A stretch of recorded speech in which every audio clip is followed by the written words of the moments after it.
shikoni këtu, është bërë foto nga muri i një burgu këtu në Tiranë, apo jo, avokat? Jo, kjo është në Lushnjë, po është kudo në gjithë Në Shqipërinë. Lushnjë dhe kudo në gjithë Shqipërinë dhe shikoni çfarë thuhet. Të dënuarit që kanë karta identiteti apo pasaporta edhe të skaduara, t'i sjellin në institucion për rinovim. Në të kundërt, do të penalizoheni me ndalimin e takimeve. Pra, mos të takojnë të afërmit e tyre. Do të lejohen vetëm ushqimet. Kjo ndodh pikërisht përpara zgjedhjeve. Dhe jo vetëm kaq, por lejon ushqimet që ta të vjedhin ushqimet. Pse? Sepse po të mos i lejnë ushqimet, ngelin pa ngrënë fare. Madje ja u kanë prerë dhe mëngjesin edhe darkën në të njëjtin burg. Një sekond, avokat, duhet t'jesh pak fit përpara se të shkosh të votosh? Si? Për dietë e bëjnë? Ata të kujtojnë vetëm një film. Filmin Lurkuqet mbi mure. Po, e ndoqëm. Dhe ky film i thot të gjitha. Këta janë drejtori që u pret bukën dhe ndërkohë, duke u prerë bukën, detyrohet që ta lejoj pak t'i vi ushqimit burgosi nga familja, sepse ai ka prerë mëngjesin dhe darkën. Madje personi që ma ka vënë dispozicion këtë dokument është personi që u dënua 7 ditë në izolim qelije në 7 ditë të fundit në burg. Vetëm sepse kishte bërë këtë gjë. Si e ka emrin ai djalit tek filmi që ta paralelizojmë që e lën në izolim aty? Ai që e vran, Sulo do thua. Sulo. Koncepti im është ky që të burgosurit që vuajnë dënimin në Shqipëri, para burgosurit, që janë më shumë se sa të burgosurit, ditën e votimit, mbasi të votojnë, duhet të shkojnë në dhomat e tyre dhe të bërtasin gjithë. Kujdestar surrat patate, mirë ja bëm zotri state. Kjo është për Edi Rama.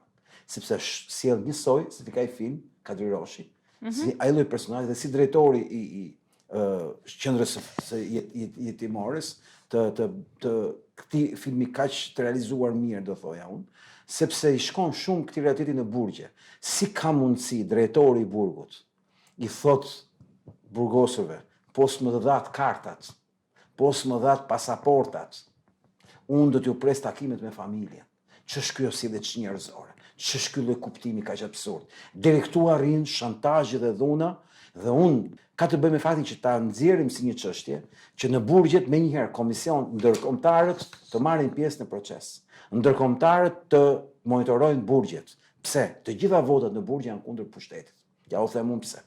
Si kundër pushtetit? Ata po bëjnë gjithë të sakrificë. Ja u them unë pse. Janë kundër pushtetit sepse sjellja, kushtet janë skandaloze.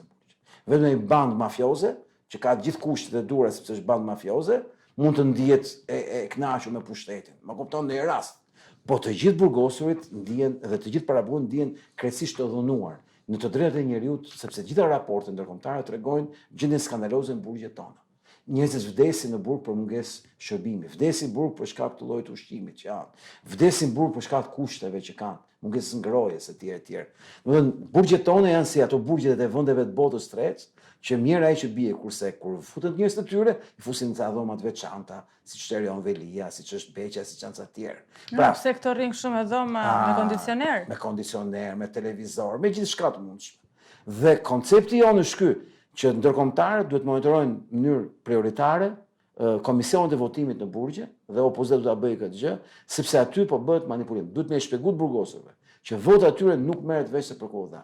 Është e pamundur ta gjesh për kë voton një burgosur. Është e pamundur teknikisht. Kjo është e papranueshme. Ti heqësh të drejtën për takuar të afërmit të burgosurve nëse ata kundërshtojnë që të dorëzojnë kartat e identitetit apo pasaportat e tyre për rinovim, me qëllim votimin. Po kur ata i kanë kaq të shtrënguar dhe i mbajnë kaq të shtrënguar duke i bërë presione të tilla këtyre të burgosurve, atëherë është krejt normale që t'i lexojnë dhe votën. Po pra, po në këtë rast. Ata duan thjesht të intimidojnë apo të presojnë. Sipas ligjit, në momentin që ti do votosh në qendrën e votimit të burgut, nëse do kishte një monitorim ndërkombëtar, nuk ka asnjë shans ta shohë kush ku po hedh historia. Po si do bëhet? Me monitorim ndërkombëtar. Kjo është arsye pse nxorëm ke ju. Që sot ne t'ia çojmë institucioneve ndërkombëtare. A keni bërë një kallëzim për këtë? Pikërisht pra, këtë po them. Sot ne bëjmë goditje një koshme në të gjitha anët, në mënyrë që të vendosim menjëherë kontroll në të gjitha qendrat e votimit të burgut që të garantohet fshehtësia e votës. Dhe misioni ndërkombëtar të takojë burgosurit dhe të pyes ata për pikërisht për këtë problem. në rrugë konfidenciale, ti e di që vëzhguesi ndërkombëtar që mund të jetë deputet i një shteti caktuar, mund të jetë eurodeputet, mund të jetë ekspert i fushës, i bën këta që të kenë frikë të pushtetit. Dhe ndërkohë numërimi i votave që bëhet në një kuti tjetër, në një dhomë tjetër që është në KZAZ, pra del nga burgu kutia, shkon me makinë, dorëzohet atje, ka shumë rëndësi të monitorohet kutia e lëvizjes. Pse? Sepse kjo është kuti me policinë që del nga burgu. Dhe duhet merren masa që kjo kuti të monitorin plot gjatë kohës që del nga burgu. Çfarë masash janë marrë? Ekziston gjithë mundësia të shoqërohet makina bashkë me komisioner të opozitës sipas ligjit. Pra, kemi të bëjmë kryetar, sekretar. Kryetarin e ka njëra parti, sekretarin e ka parti tjetër. Kjo bëhet me short. Por ti e ke një aty. Pra, kjo duhet të jetë si normë, që një kuti duhet të shoqërohet gjithmonë nga një përfaqësues i opozitës. Kur kjo kuti të shkojë në KZAZ për të numëruar, si thosh është e pamundur gjë se kë ka votuar njëri, ka votuar tjetri. Okej, një shtrëngim apo shkelje, nuk e di çfarë është ky skenar, e tham. Tjetër, çfarë ka ndodhur? Kjo është gjë që verifikohet kollaj. Kontrollohen burgu, takohen burgosurit, kush e ka kartën e rinovuar në këtë periudhë kohë, këto 2 muaj, sepse kjo është e 2 muajve. Për 2 muajt e fundit, Po, kjo kanë 2 muaj aty. Kontrollohet kush e ka rinovuar, ka pas takime familjarët, sepse është me protokoll, me procedurë verbale. Do të thënë, cili nga ata persona që e kanë varë në mur e kanë vënë këtë? Drejtori. Kur e kanë vënë në mur këtë tani do shkoj ta heqi. Madje drejtori i ka vjedhur ushqimin e mëngjesit dhe darkës. Si ja ka vjedhur? Ja ka vjedhur, nuk ka dhënë fare, ka mbajtur në izolim. Nuk i ka lënë njerëzit hajnë drejt. Po pse, me çfarë motivi? motivi? Dhe darkë. Po është kohë harxuar kot, keni nga shtëpia. Po mos u habit për këtë që them. Si ishte kjo? Një sekondë, avokat, se më duhet pak kohë. A ke pa filmin ku është mure? Po filmin e kam parë. Ma më si bën të llogarit e vjedhjes ai Kemenca. Po. Identik. Po si i thot drejtori mos hani bukë se keni ngrënë shumë, më shkoi harxuar. S'dua thot. S'dua thot. Po kush është ky drejtori apo se kemi emrin? Emrin nuk e di, e gjejmë kollaj. Në internet gjendet emri i tij. Koncepti është që ky problem është gjithë Shqipërinë, nuk është në një burg, nuk është vetëm në Lusht, është në gjithë Shqipërinë. Dhe personi që ma ka sjellë këtë gjë ka çuar dhe informacionin në SPAK, po jo kallëzim, informacionin në SPAK. E ka çuar Po e ka çuar, po nuk ka asnjë reagim nga SPAK-u për këtë çështje. Dhe tash do ta çojmë ne. Drejtori, do bëra si avokat. Edhe kur shkojmë në parlament me këto gjëra do merrem. Drejtori edhe neve bashkë me ty. Drejtori i burgut të Lushnjës? Të Lushnjës. Ai, do të thënë varë këto gjërat në përmure, edhe i thot pastaj nuk do hani as mëngjes as darkë. Jo, këtë nuk e u thot, se si mban ta thot, se kjo është vjedhje. Këtë e bën fakt, mjafton të pyesit burgosurit. Nuk i jep. Ka qenë të paktën për periudhën për cilën ne flasim, të cilën është bërë sepse personi ka dalë ka një javë sa që ka dalë nga burgu. Ma tha Altin, tha as mëngjesin dhe as darkën. Nuk na leni me hëngër. Dhe thonë se keni ushqime nga familja.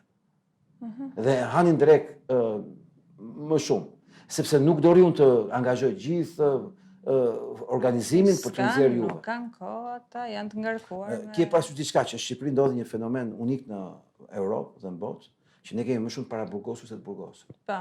Dhe kjo është një nga momentet më të rëndësishme për të kuptuar pse duhet votojmë 11 maj për të shporur këta. Sepse prezumohet fajësia, jo pafajësi, kohët komunizmit. Edhe kohët komunizmit kështu ishte. Kishte më shumë në paraburgim se në burgim. Vendet diktatoriale e kanë këtë fenomen. Vendet normale apo hibride nuk e kanë këtë, është vetëm Shqipëria që e ka. Dhe po të shkosh ti, të bësh një vizitë, po të jepet mundësia, po të fitojmë ne, do e bëjmë transparent këtë proces, do habiten njerëzit se kush është paraburgim. Gjithë populli i varfër. Paraburgim, Dhe ti shef njerëz që s'kan asnjë pasuri, të cilët akuzohen për krim të organizuar. Sepse ai pas ka qenë në DNI me bandën e rrezikshme dhe ai bën paraburgim. Po çrrezikshmëri shoqërore ka një i varfër që thjesht mund të kishte DNI. Dhe këtë hajta vërtetojmë se akoma s'është bërë gjyqi. Dhe ti e ke vëre që gjyqjet tona ka gjithmonë dënohet me kohën e paraburgimit. Pse e kemi këtë? Gjyqi zgjasë nga 70 vjet. I kanë marrë mren, i kanë dënu paraburgim, ke parasysh. Dhe pastaj kur i kanë bërë dënimin final, ke parasysh kanë llogaritur me që kanë më shumë se ç'duhet, leje me atë. Po ai s'mund të ri pa dënu, se deli pa faqe kërkon dëmshpërblim ai nesër. E kupton logjikën. Që as lek nuk merr i shkretin. Po ndërkohë që nuk ti si merr as lekë, dëmshpërblimi në Shqipëri është skandaloz. 20.000 lekë vjetra. Në 11 maj votoni që të keni kushte njerëzore dhe drejtësia të jetë e drejtë dhe jo kaq e pa drejtë se s'ka qenë me ju. Sidomos për ju që jeni të paraburgosur, që s'do kishte asnjë arsye të ishit paraburgosur. Shqipëria është një vend rekord për numër të burgosurve dhe është vërtetuar që pjesa më vulnerable e shoqërisë, njerëzit që s'kan mbrojtje dhe s'kan mbështetje, mbushin burgjet për statistikat e këtyre. Okej, vazhdojmë të skenari tjetër. Çfarë ke zbuluar? Kam zbuluar që ekzistojnë të gjitha mjetet të moment për përgjegjësi penale lidhe me çështjen e dorëzimit të postës me DHL. Përgjegjësi penale. Shumë denoncime kanë ardhur. Denoncimet janë të gjitha të faktuara dhe ndërkohë KQZ-ja refuzon të paraqesi ende transparencë si ka bërë kontratën me DHL. Dua të kujtoj gjithë shqiptarët që propozimi që të ishte DHL-ja dhe posta shqiptare me argumentat fortë është bërë nga unë personalisht bashkë me kolegët e mi, me gjithë kolegët televizjes Shpreson dhe të Aleancës Konservatore për Shqipërinë, gjatë vitit 2023-2025, kemi pas takim dhe me shoqatën për diaspora për Shqipërinë e Lirë, kemi shkuar dhe në komisionin e timor, dhe komisionin parlamentar për reformën zgjedhore, kemi bërë disa podcaste, sa reagime publike, sa letra kemi shpërndarë ke gjitha partitë politike, që të ishte DHL-ja. Sepse DHL-ja ka xhiron vjetor $70 miliardë. Pra është vështirë ta korruptosh. Ajo që ka ndodhur në këtë moment me DHL-n ka të bëjë me lojën që ka bërë KQZ-ja me zarfat me kodet e tyre. Do të thënë s'është faji DHL-s që i lë te shkallët e pallatit? Dgjoj, DHL-ja ka shumë të vështirë të kompromentohet deri në këtë nivel. Po çfarë ka ndodhur? Ka të bëjë me adresat dhe barkodet. I kanë dhënë gabuara. Pikërisht. Dhe më dyta është që kjo është bërë në kontratë, pra sekreti që të kontrata. Fara ç'ke në shkruar kontratë me DHL-n është gjithë pyet. E di ti? Ti je gazetar. Asu nuk e di që jam kandidat. Di vetëm që ka kushtuar. Pra.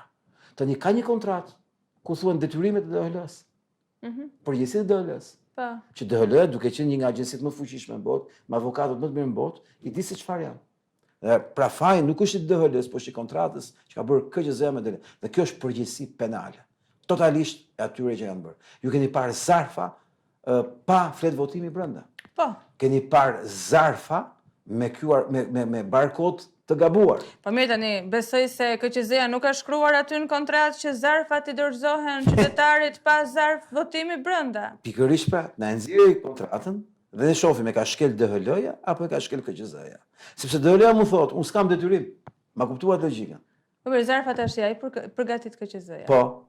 Ja çon DHL-s. DHL-ja thjesht e transferton. Po. Pyetja është, a ka pas detyrim DHL-ja që ta dorëzoj zarfin adresën e personit? A ka pas detyrim?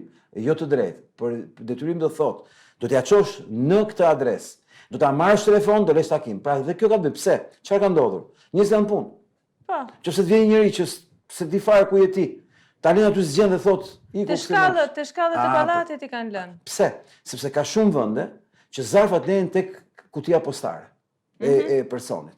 Problemi qëndron që DHL-ja duhet kishte kontratën pikërisht me këtë që duhet ta firmosi personin me kartë identiteti. Çdo thotë, pra do një adresë.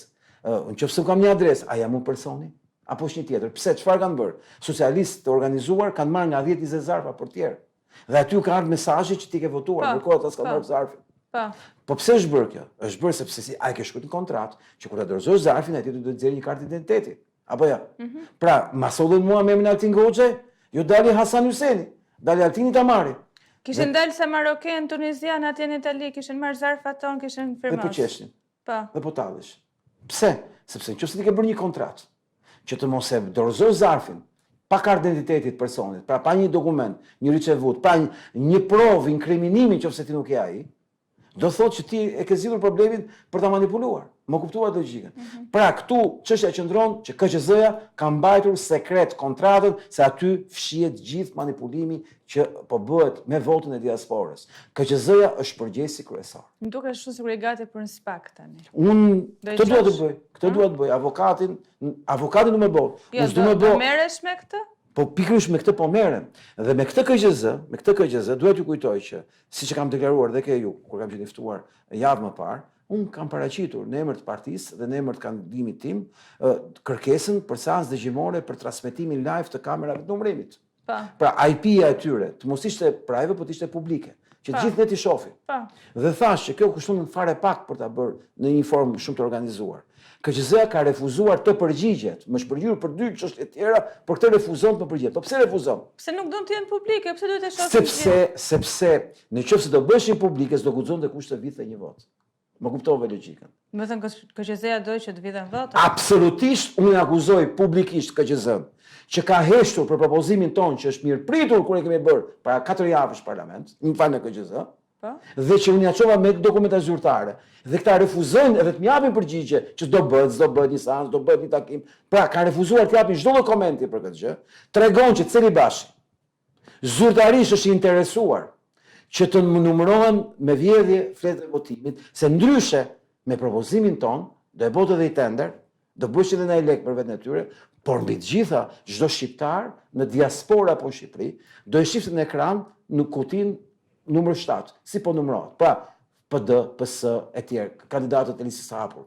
Dhe ai refuzoi që të përgjigjet sepse ai ka urdhër nga Partia Socialiste, nga urdhër nga Soros, sepse këta janë zogj të kyçe Soros, se ai ka qenë 2 vjet antar i bordit të Sorosit. Dhe kjo është karriera e tij. Avokat, po mirë tani se. Nuk besoj se është kaq i keq edhe Ilian Celibashi. Ilian Celibashi nuk e ka menduar kaq gjatë sa e keni menduar juve. Ilian Celibashi ka më shumë eksperiencë se unë këtë çështje. Ilian Celibashi ka punuar me mjaftin, me GNTH-9 në vitet 2007. Dhe kjo e bëri që të bëj karrierë në KQZ. Por dhe në Soros. Edhe në bordit e Soros. Pra, ne kemi të bëjmë me një person i cili i ka me prova se kujt i shërben dhe kujt i ka shpërë. Dhe rasti konkret që në fletë e votimi kishte numër serial, që ti të gjejë se për ka votu kush, dhe ai është për këtë gjë. Ndërsa fitoi Donald Trumpi dhe në momentin që në Donald Trumpi 20 janar filloi të jepte këtë goditje të madhe, i pati shumë frikë kudo në fillim të shkurtit. Dhe në fillim të shkurtit ne arritëm ta heqim pasi u vonu gjysmë ore mbledhja për ta hequr. Vetëm prej nesh. Ajo që dua të kujtoj është që Celibashi duhet të jepte një përgjigje pse nuk transmetohen live me IP publike, sepse ai ishte interesuar që procesi të mos jetë transparent. Dhe unë besoj që Celibashi është personi përgjegjës pikërisht për faktin që për një gjë të voskë IP nga privat publike për çdo kamera, ne të kishim mundësi që të mbronim çdo flet votimi. Që të mos ishte më 2 sekonda. I shikonim live neve këto pastaj. Transmetim live. Duke ngrënë kokoshka. Unë duke në ke shtëpia mund të mbroja votat e mia. Të cili tavolinë të doja unë. Ndërkohë mendoj pak, janë kaq tavolinat, ti aktivizon kaq qytetar që ti numëroj nga ekrani. A vjedh dot kush aty në sy? Nuk të vjedh dot kush në sy. Më kuptove logjikën. Po kjo do ishte shumë, kjo do është për Amerikën kjo strategji, avokat. Neve këtu jemi mësuar pak. Unë po ta them me sinqeritet, kjo do ishte kaq e lehtë. Ishte kaq e thjeshtë. Jo, kjo e lehtë është. Ju i treguam dhe ku është manipulimi këtu? Sepse duke mos e pasur ti ekranin publik, komisionerët në marrëveshje pa marrëveshje mund të dëmtojnë fletë e votimit live. Me një celular, pse ata marrin mua celularin? Jam duke numëruar unë tani fletë votimit? Është kjo fletë e votimit? Bëj një vizun. Unë bëj vetëm kaq. E mbaj këtë kështu. E mbaj dhe po numëroj. Filoni, iku, e bëra unë një vizë këtu. Ja, shikoni. Në moment që unë e bëra një vizë këtu, kjo viza që bëra unë. Tani nuk të shikon njëri ty që e bën, vetëm ata shoftë. Po t'ishte ekrani live. Edhe sikur të bëjnë sikur se shohin këta. E shohin në tjerë. Po mirë, tani se aty ka njerëz edhe që janë përfaqësues të partive të ndryshme. Po ti duhet ta kuptosh dhe një gjë që është e vështirë të përballesh me bandat, me pushtetin. Është e vështirë. Do ishte shumë e lehtë nëse do ishin live dhe i thoshte, më vjen keq po është live, na shohin gjithë. Po. Ti mund të kërcënosh mua, po. Ne kemi të gjithë shqiptarët që futemi në burr të dy. Atë si kam zgjedhur unë si Altin këtë gjë. Pse e ke gjetë zgjidhjen? E kam zgjedhur jo për të për gjithë.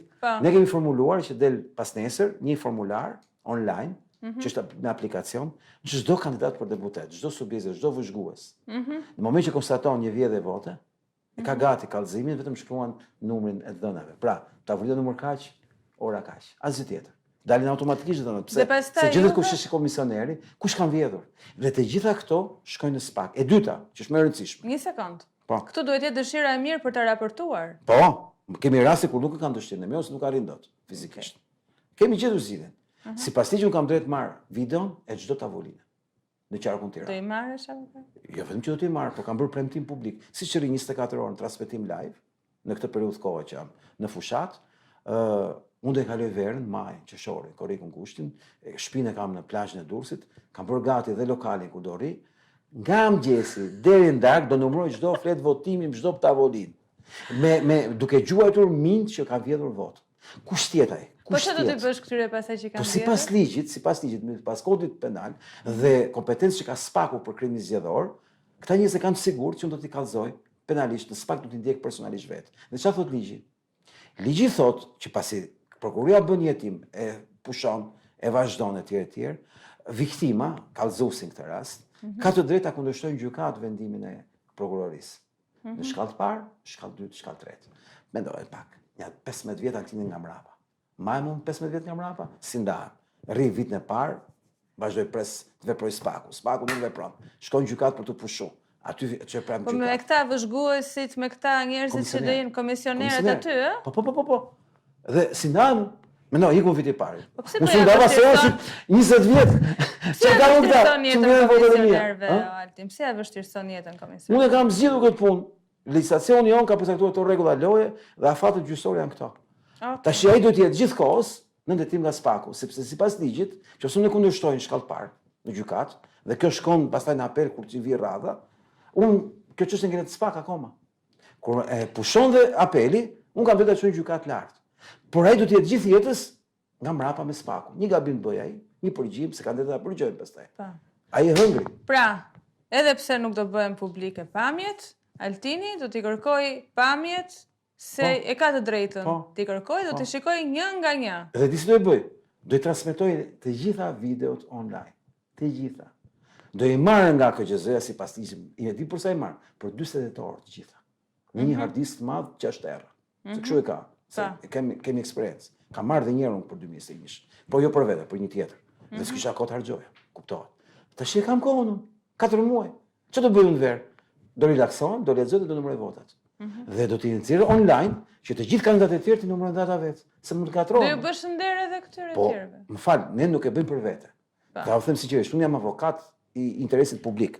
Unë do vazhdoj të jem, e dyta, tashmë jam dhe kryetari një partie politike konservatore për herë të parë në Shqipëri. Po si nuk i ka shkuar mendja ndonjëri tip? Jo, nuk ka të bëjë me shkuar në mendjes. Apo thjesht nuk kanë dashur. Fuqinë, vullnetin, kërkojnë shumë gjë dhe aftësi. Unë po vi për të ndryshuar rregullat e lojës. Nuk po vi për të bërë pjesë e rregullave të lojës. Unë vi për ta thyer sistemin. Dhe po ta shohësh si leximi QR kodit, si diskutimet për DHL-n, si diskutimet për platformat e identifikimit biometrik. Kemi parë që vetëm ti flet aty. Po ku i ke deputetet e tjerë? Ku i ke? Ku i ke? Si ke kurkund? Çdo qytetar që merr mesazhe, që komunikon në administratën publike për të manipuluar pjesën e votimit, do të jetë bindur që po flet në kushtet e përgjimit. Dhe duhet t'i japi vetëm një përgjigje shefave të tyre. Kam frikë. Ky është slogani që Altin Goxha i rekomandon çdo punonjës dhe familjari të administratës publike që i kërkohet me detyrim vota. Kam frikë, ti thot, se përfundoj në burg. Sepse vërtet duhet të pas frikë që përfundon në burg. Po pse avokat do përfundojnë në burg? Ato e kanë bërë çdo vit, çdo herë që ka pas zgjedhje, kështu ka funksionuar.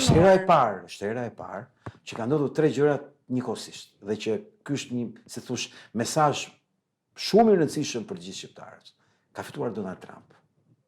Është fut Altini. Pra Sorosi nuk e mbulon dot Ramën as në Europë dhe as në Amerikë. Nuk është më ajo mbrojtja e Sorosit që të gjithë ishin me Ramën. Pra çfarë do jetë pislëk këtë herë do dalë Lakuriçi. Siç e tha dhe Marco Rubio dhe J.D. Vance në raport me lirinë e fjalës, lirinë e shpresës, se botoi dhe ambasada amerikane, qytetarët janë ata që vendosin. Ta harrojnë politikanët që manipulojnë vullnetet e tyre. Ju keni parë reagimin e fortë të Amerikës kundër Gjermanisë. Raport me AFD. Keni parë as në Rumanisë, reagimin e fortë. Pra, ne ka ndryshuar bota, nuk është më ajo që ishte. Pra Rama nuk është ai mbreti i fuqishëm që gjithë bota ishte me të. Jo, nuk e ka më. E dyta, siç e dini, Spaku është në hall të madh, sepse i ka shkuar nga Amerika. Ka humbur padronin. Në këtë rast, duhet t'japi mesazh pozitiv për mbijetesën e vet për Amerikës. Dhe ajo është detyruar që të hetojë dhe të dënojë këta që do manipulojnë vullnetin e popullit. Sepse në Amerikë ka ndodhur kjo gjë. Kemi parë se si demokratët kanë manipuluar sistemin. Dhe këtë ka futur Donald Trump. Spaku do t'japi mesazhe pozitive. Arsye pse Erion Velia është në burg nuk është politika shqiptare, është fitore e Donald Trump. Që ata e dhanë kokën e Erion Veliat si zot gjyqësorës me konsensun e Ramës dhe me urdhër të Ramës, por edhe për fituar pikë të Amerikës, se guxon ta bënin ndryshe. E treta që është shumë e rëndësishme. I kujtoj gjithë shqiptarëve që këtë herë burgu ka nevojë për ca statistika zgjedhjesh, për krimin zgjedhor. Është ruleta ruse. Dikë do e kapi. Dhe sinqerisht ja u them, është shumë e vështirë këtë herë nga herët e tjera. Se ju keni parë se si po përfundojnë Spak, sa vetë. Dhe kjo parti këtë herë nuk është në gjendje, si thush, që të ketë atë parti që kishte dikur për manipulim zgjedhësh me patronazhist. Ka një parti tjetër kjo me patronazhist. Po presionet. Po pra, kjo partia tani nuk është më parti, është shtet. Patronazhisti nuk është më një aktivist i partisë. Jo. Patronazhisti është një zyrtar i qeverisë. Dhe në këtë rast, patronazhisti që mbikëqyr njerëz është si fuksi që mbikëqyr të vetët dhe njerëz u kanë marrë hunës. Se u kërkojnë llogari nga mëngjes në rrugë sa vota do mësjellësh, a fole me kushëririn, nuk e vën siklet gjithë dynjan. Ka një hakmarrje që do e shikonit familjarëve dhe të punojësve të administratës ndaj shefave të tyre. Kjo do jetë një revolt e varësit ndaj shefit. Dhe PD-ja ka deklaruar që nuk do pushojmë nga puna e varësit, do pushojmë nga puna e shefat. Dhe njerëzit të rrinë qetë sepse kush është punonjës e administratës do rrinë punë. Mos keni frikë nga shefat. Ditën e zgjedhjeve hakmerruni ndaj ti presionit të madh që ata ju bëjnë. Sepse nuk është puna më që je militant i partisë që dikur. Tani ti je thjesht një punonjës i shtetit që të bën presion me rrogën e tij. Ti e mban mend për ta mbyllur këtë logjik me Erion Velin dhe me Ajolën, si thoshin ato dy vajzat. Na pin gjakun, janë të pabëzitur as rrogës tani. Tek bisedat. Kjo është historia e punonjës administratës. Mirë, Altin, faleminderit. Faleminderit.